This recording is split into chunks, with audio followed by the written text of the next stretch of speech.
Welcome to The Buzz. I'm Christopher Conover. The monsoon officially ended yesterday, but was all the rain a good thing? This week we look at what all the green now means for the future.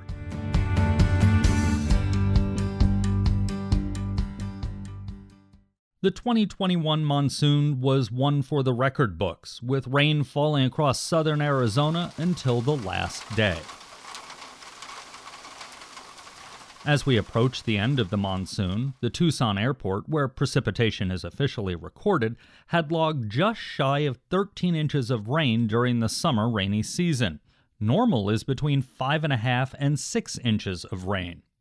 In contrast, last year's monsoon was called the nonsoon by many people because there was so little rain. Officially, only 1.6 inches of rain fell at the airport.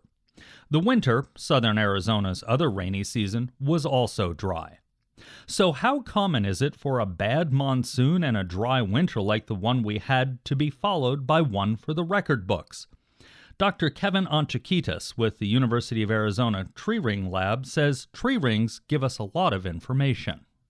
So using tree rings, we can actually go back in some places here in the West many thousands of years. So there are trees living up in the White Mountains of California, for instance, that are nearly 5,000 years old living.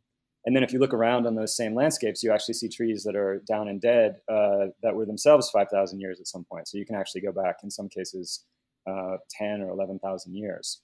When we get sort of further south here into Arizona and New Mexico, we don't have quite that kind of age. But in many places, we can go back over 1,000 years. So that means we've got trees, both living and dead, that have annual rings. And when we measure and date those rings, we can actually go back into the first millennium.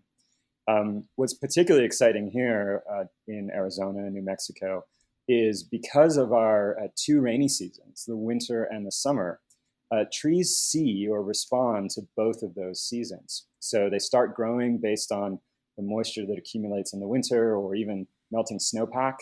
And then, as we all know here, we get into the dry foresummer, things get pretty dicey if you're a tree, and they start to shut down. And then the monsoon comes and they put on some additional growth. And it's that additional growth that we can use to separate the winter rainfall and the summer rainfall, which is pretty unique around here. So we can actually get a vision of changes both in our winter rainfall, but also the North American monsoon. I think people might be surprised to know that the detail you can get out of a tree ring, you can look seasonally, that you can see winter rainfall versus summer monsoon rainfall. Yeah, I don't think a lot of people realize that we can get that level of detail. And actually, new techniques are allowing us to go in and look at cell by cell. So every one of those rings you see is composed of usually dozens of cells in a row. And we can actually go in and look at individual cells now. So studies like that are being done up in the Catalinas by my colleagues at the Tree Ring Lab. We've gone all the way up to the tree line in Alaska and Canada, where we can actually study the influence of sudden cooling following volcanic eruptions.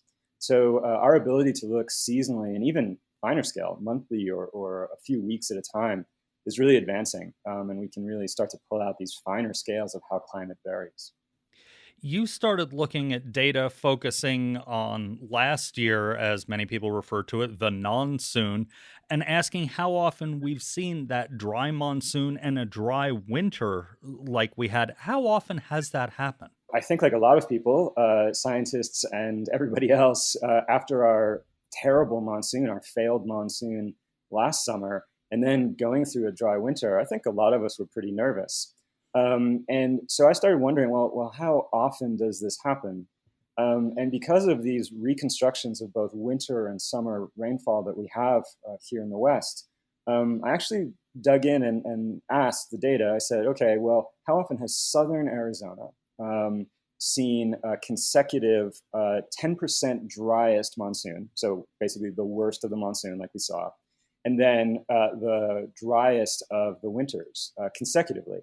And actually, if you go back to the year 1400, and we're pretty confident we can go back that far, you actually see 17 examples of this. So somewhere around 2%, 3% of all years that we looked at actually had a dry summer followed by a dry winter. So it wasn't as rare as I thought, but it's definitely not common, right? In over 600 years, just 17 times. So we have to ask, this year's monsoon has been really great by most people's standards. How often did you see a really dry monsoon and dry winter followed by what we've had this year, a pretty good monsoon? Yeah, so that became the new question. Went from worrying in April and May if we were going to have a triple dry season, which has only happened twice that I saw in the record. And suddenly we're talking about one of the wettest monsoons since the early 20th century. So, how often does that happen? And we are calling this whiplash, monsoon whiplash, because, yeah, going from a 10%, right, lowest 10% terrible monsoon in one year to one of the wettest. And we found only two times that that had happened since the year 1400. So the one that really stood out was 1613 and 1614. Actually, 1613 was dry not only here in the North American monsoon region, but you could see that California had also really been dry. Now, they don't get a lot of summer rainfall at all, but it looks like that year that California was suffering like they are this year. So 1613 might have been pretty similar to last year. But then 1614 rolls around, an incredibly wet monsoon that year. Top 10% of all wet years that were seen since 1400. So these whiplashes do happen. The other time we saw was 1708 and 1709. 1708 was a failed monsoon. 1709 came along and was really wet again. So you can see 100 years there. The closest thing we've sort of had more recently was 1989 and 1990. So it wasn't quite as extreme as this year or 1600s or the 1700s, but 1989 was sort of somewhere around 2 to 3 inches of monsoon, and then 1990 came along with 10 inches. So not as extreme, but still this sort of whiplash event. With the tree ring history that goes back so many hundreds of years, is there any way to predict? Is there any pattern you can see in this? We used to have this idea that if you had a wet winter, you would have a dry monsoon and vice versa. It was sort of something we saw in the middle of the 20th century in records, that there was actually this seesaw, and there were different ideas about why this would be. One idea was a really wet winter with all that snow delayed the heating of the land and so slowed down the monsoon. The other idea was the influence of Pacific sea surface temperatures on how the monsoon and winter rainfall develop. But actually using tree rings, my colleague Dan Griffin, who is now at the University of Minnesota, was able to look back and see that actually that period where we thought we had this sort of seesaw of wet and dry was sort of unusual. It was just apparently coincidence. It comes and goes, these periods, these few decades where we have this back and forth between wet and dry. These dual season droughts, like we just saw last summer and into last winter, do happen. And they're not always as severe as we've seen, but it's not uncommon to see that going back in time. So it's really one of the strengths of the tree ring record is it gives us this much longer time period, and it gives the climate system, including our monsoon, sort of time to do other things and go through this whole range of behavior and variability. And we wouldn't be aware of that without the hundreds or even thousands of years provided by the tree ring record. That was Kevin Onchakidis with the UA Tree Ring Lab. The monsoon was a boon for more than just trees and the local water table. One of the 5 C's that traditionally supports Arizona's economy is cattle. Dr. George Rule, the Marley Chair for Sustainable Rangeland Stewardship at the University of Arizona, says this year's monsoon couldn't have come soon enough for the industry in southern Arizona. It's been a blessing for ranching in Arizona, particularly coming out of last year's non-monsoon and a fairly dry winter. So this summer's monsoon probably saved many Arizona ranches, and if that's an overstatement, it at least saved their cash flow. When you say it saved ranches, how did the monsoon save the ranches? Well, by producing forage for grazing and by providing drinking water for livestock, filling up. The rains were heavy enough and dispersed enough that they also filled the stock tanks out on the range. So providing drinking water for livestock. But most ranches had reduced their herds by at least 30 to 50% going into last winter.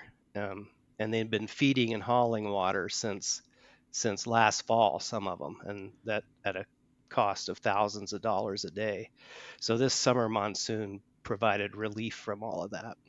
You said that a number of ranches, most ranches, had to reduce their herds 30 to 50%. Were they able to grow the herds back up some this year, or will this be a number that will be maintained for a while? It'll be a number that's maintained for a while. It takes time to increase these herds, either naturally or through purchasing replacement animals, at least the cow-calf operations. So it takes, and sometimes it takes generations for these ranches to build up the herds to the numbers they want and with the genetics that they want. In talking to ranchers, you said it saved some ranchers. Were there a lot of them who were right on the edge, and if we hadn't had a good monsoon this year, that was it? A lot of ranches were really hemorrhaging finances because of the ongoing drought. And this summer has provided at least temporary relief from that. Will we see higher beef prices because of the drought and the bad monsoon as this continues to trickle forward? The numbers, at least in Arizona, are down. I think really bigger influences are packing plants, COVID issues, the supply chain beyond the barn door, so to speak, for ranches. You mentioned COVID. That's a real double whammy for ranchers. A dry season, or a dry year, really 2 seasons, and COVID on top. That must have been really hard on the industry. Well, the spring of 2020, COVID shut down some large packing facilities in the West, in the United States, and really the bottom just dropped out of the beef market. It's rebounded some, and for the most part, these plants are back online. But it was, this hit Arizona ranchers right when the drought was coming into its just a real fierceness, and people were being forced to sell cattle at the absolute bottom of the market. That was George Rule with the Sustainable Rangeland Stewardship Program at the University of Arizona. You're listening to The Buzz. The 2021 monsoon is officially over, ending with rain across southern Arizona. This week we're taking a look at what a monsoon that is recorded on the positive side of the record books means on a larger scale. Southern Arizona's annual summer rains have a tie to the fire season that often comes before them. Dr. Don Falk in the University of Arizona Fire and Restoration Ecology Laboratory says a great monsoon, like the one we had this year, could cause fire problems in the future. That's absolutely right. Let's even back up a step before the monsoon, which is everybody's obsession because it was so wonderful. Let's glory in it, but let's remember we had a fairly dry winter, and that was kind of depressing. Nobody wants to think about it. Historically, the winter rains have come and gone with El Nino, La Nina variation, but the importance of a dry winter is that you don't get much fuel production in the spring, and of course, fires need fuel to burn.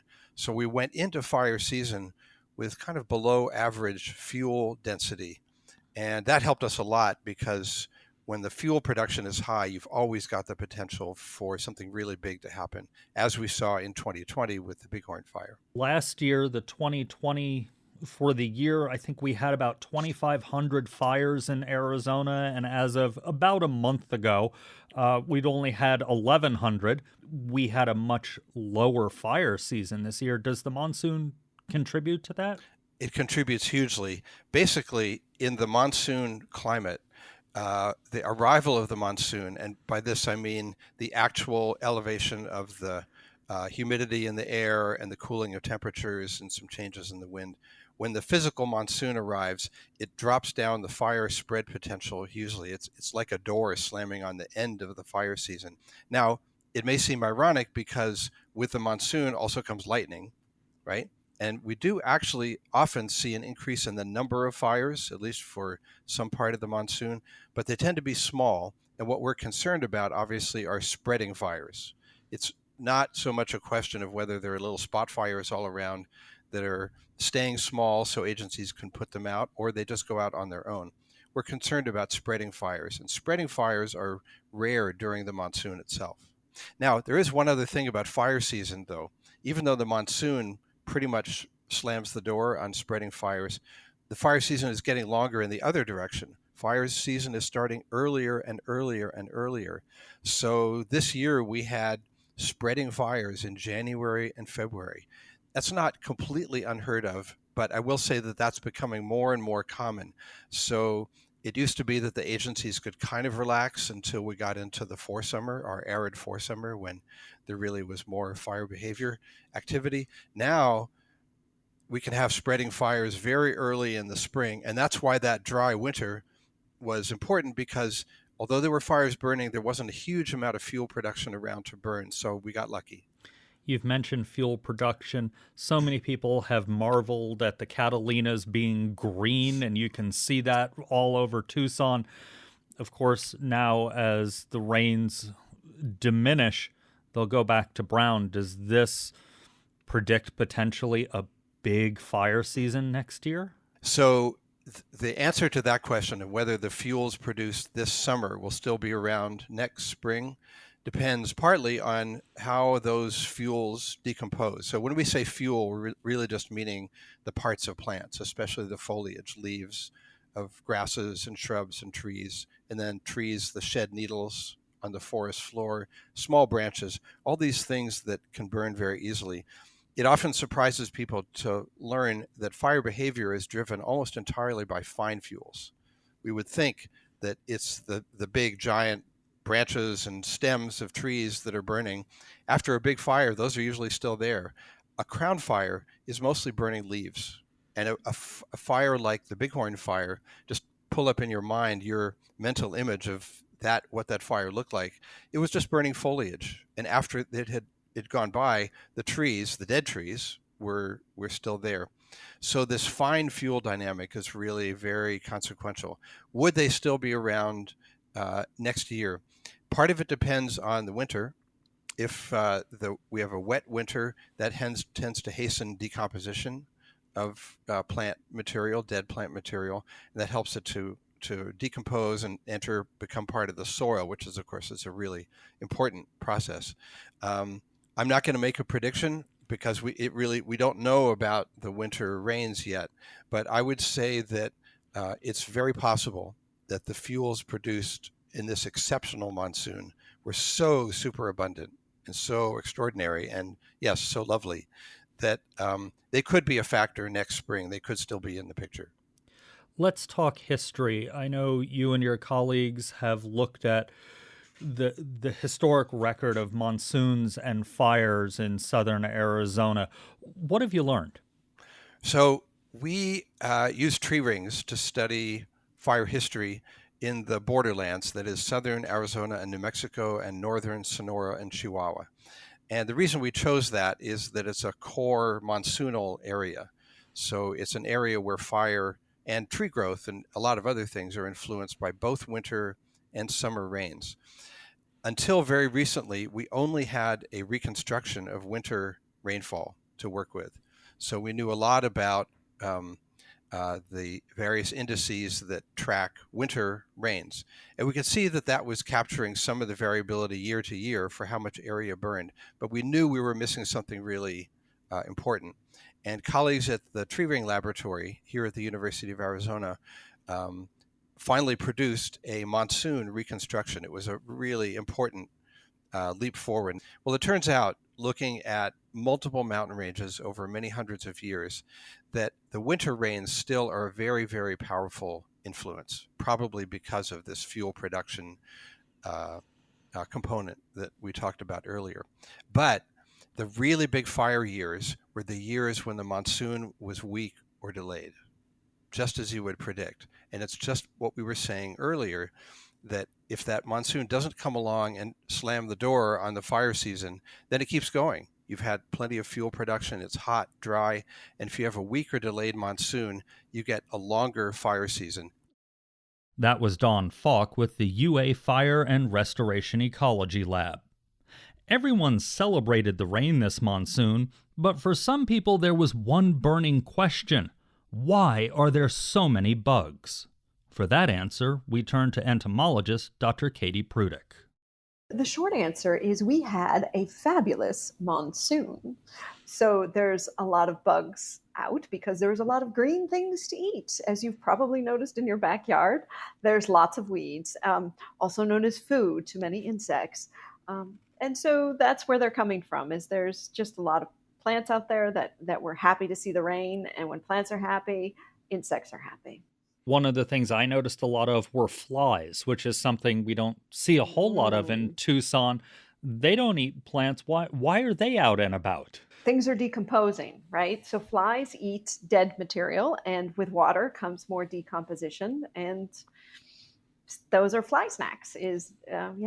I like that, fly snacks. Maggot snacks. The other thing that people have been asking about, I'm sure everybody has asked their neighbors, their friends, you, about these big yellow caterpillars, again, that we don't normally get. Are they tied to the monsoon, or is there some other cycle like cicadas? And what do they become? Yeah, those are Manduca, probably, the sphinx moths. You probably know them if you have tomato or pepper plants. Okay, so where are they coming from? Again, they are most insects, in the Sonoran Desert, come out in one of two seasons. One is the spring season with the winter rains, and the other is the summer season. We have the joy of two springs in this part of the world, is the way I look at it. And so they come from, just a lot of plant material out there. Some of them feed on datura, some of them feed on tomatoes or peppers or their relatives. And so there's just, with the rains this year came more snacks. And so they're here and they're doing really well. And they're just able to make a lot of babies and chew on your plants. Does that mean that as the rains sadly end, that all of these insects are going to go away? Well, you won't see them. They are still there. Insects hibernate like bears. I know this doesn't really, people don't think about this, but in the winter, they're hibernating until the spring rains come. And they could hibernate in egg form, in caterpillar form, in pupa form, if it's a holometabolous insect, meaning it has complete development, like a beetle, a fly, a butterfly, or an ant or bee. Those bugs, that's how they do it. Or they can overwinter as an adult. When it comes to all of the insects and bugs that we're seeing, if they're here because of the wet weather, does this mean if things dry out for the winter or next year's monsoon is not so good as this year's, that we'll see fewer of them, even though many of them have hibernated, as you've said? Yeah, so I mean, the population size of insects, so how many you see and who you see is always dependent on how much precip we get. And that rain comes in two different times, the winter rains and the summer rains. And so some insects, if we get a good winter rain, we might have, a good spring crop of insects, because there's good plants. And when you have good plants, you have good bugs, and then bugs that eat bugs. And then when we get to fall, you need that great summer rains. So what we expect to see moving forward with a warming climate is sort of periods of really wet, where we get lots of plants and insects, and then periods where we don't see as many. And that sort of seems to be tracking with what we've seen in recent times too, over the last 5 years. Is there anything that has surprised you as an entomologist as a result of the monsoon? Yes, I would say who has done really well has surprised me. So I'm a butterfly specialist. And so we've seen a lot of what we call pierrids, your white and sulfur butterflies, particularly the sulfurs. Like, I think everybody I know has been like, what is this yellow butterfly? And there's been a lot of them. But there hasn't been as many swallowtail butterflies, for example. Like, the western giant swallowtail, which as a caterpillar feeds on your citrus trees. It looks like a little piece of bird dung. They're not doing as well. I haven't seen as many pipevine swallowtails, another swallowtail. A few of the brush-footed butterflies, your nymphalids, seem to be doing really well, like your queens or your emperor butterflies. I've seen a lot of. Those are the ones that feed on hackberry as caterpillars. So you'll see the males sitting there, perched on a hackberry, ready to attack anyone who walks by. They're doing really well, but other ones just aren't. They aren't there as much. So I think that's what's been surprising, is who is able to respond to this monumental rain and who hasn't. Is some of that, for example, not seeing the swallowtails? Are they maybe just being crowded out by the ones like the sulfurs that we're just seeing so many of? Yeah, so they don't feed on the same things as caterpillars. That's usually your resource limiting thing is caterpillar food. So your leaves and your flowers and your seed pods and roots and whatever part of the plant they're specializing on. Swallowtails feed on a different set of plants that may or may not be as affected by the vast amount of rain. And so, or, they may have some other things, some diseases or some parasitoids or predators that are just sort of influencing how many individuals you see.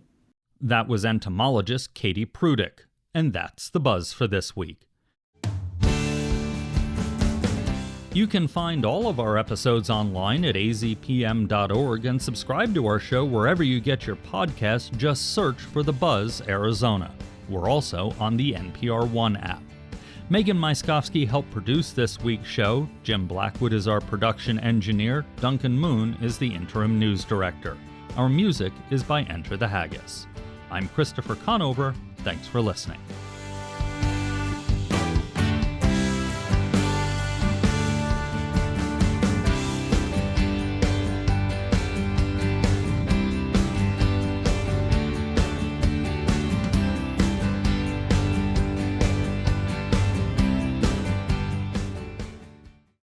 Arizona Public Media's original programming is made possible in part by the Community Service Grant from the Corporation for Public Broadcasting.